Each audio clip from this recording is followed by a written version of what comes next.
বাংলার এমনই একটা অ্যাক্ট্রেস যার নাম হলো কোয়েল মল্লিক। সে কিন্তু এই বেঙ্গলি ইন্ডাস্ট্রির সমস্ত বড় বড় অ্যাক্টর যেমন দেব, জিৎ সবার সাথে কিন্তু কাঁধ মিলিয়ে চলে, কারণ তারই একটা মুভি সাগরদ্বীপে জকের ধন। এই মুভিটা কিন্তু বেঙ্গলি ইন্ডাস্ট্রির টপ 10 মুভির মধ্যে 3 নম্বরে রয়েছে, মানে বক্স অফিস কালেকশনের ক্ষেত্রে।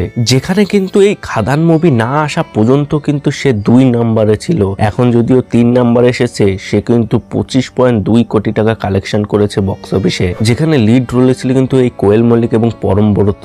শুধু তাই নয়, 2014 সালের এই অরুন্ধতী মুভিটার মাধ্যমে কিন্তু সে বারবার প্রমাণ করে দিয়েছে যে বেঙ্গলি ইন্ডাস্ট্রিতে শুধু মেল সেন্ট্রিক মুভি চলে না, ফিমেল সেন্ট্রিক মুভিও চলে। এই অরুন্ধতী মুভিটাই কিন্তু সবকিছু দৃষ্টি পাল্টে দিয়েছিল এই বেঙ্গলি ইন্ডাস্ট্রির ক্ষেত্রে। মনে রেখো, রানী অরুন্ধতী সাম্রাজ্য এটা, এখানে অন্যায়ের কোনো স্থান নেই। শুরুর দিকে তার মুভিগুলো কিন্তু ভালোই চলেছিল, এর জন্য তো তিনি 2006 সালে একটা বলিউডের মুভিতেও চান্স পেয়ে যায় বলতে তাকে অফার করা হয়েছিল গ্যাংস্টার মুভির জন্য, কিন্তু সে এই প্রস্তাবটা ফিরিয়ে দেয়, কারণ সেখানে একটা অন্তরঙ্গের দৃশ্য ছিল। সেই দৃশ্যটা না করার জন্য সে আপত্তি জানায় এবং ওই মুভিটা ফিরিয়ে দেয়, যেখানে পরে কঙ্গনা রানাওয়াত অভিনয় করে এবং এই মুভিটা কিন্তু বক্স অফিসে প্রচুর ভালো চলে। কিন্তু সে এই বেঙ্গলি ইন্ডাস্ট্রির এমনই একটা অভিনেত্রী যে কিন্তু এই ইন্ডাস্ট্রিতে কোনো বাজে দৃশ্য সিন করেনি, এর জন্য তো তিনি তার বলিউডের প্রথম প্রস্তাবটাই ফিরিয়ে দেয়। তাছাড়াও শুরুর দিকে তাকে অনেক নেপো কিড বা নেপোটিজমের জন্য অনেক ট্রোল হতে হয়েছে,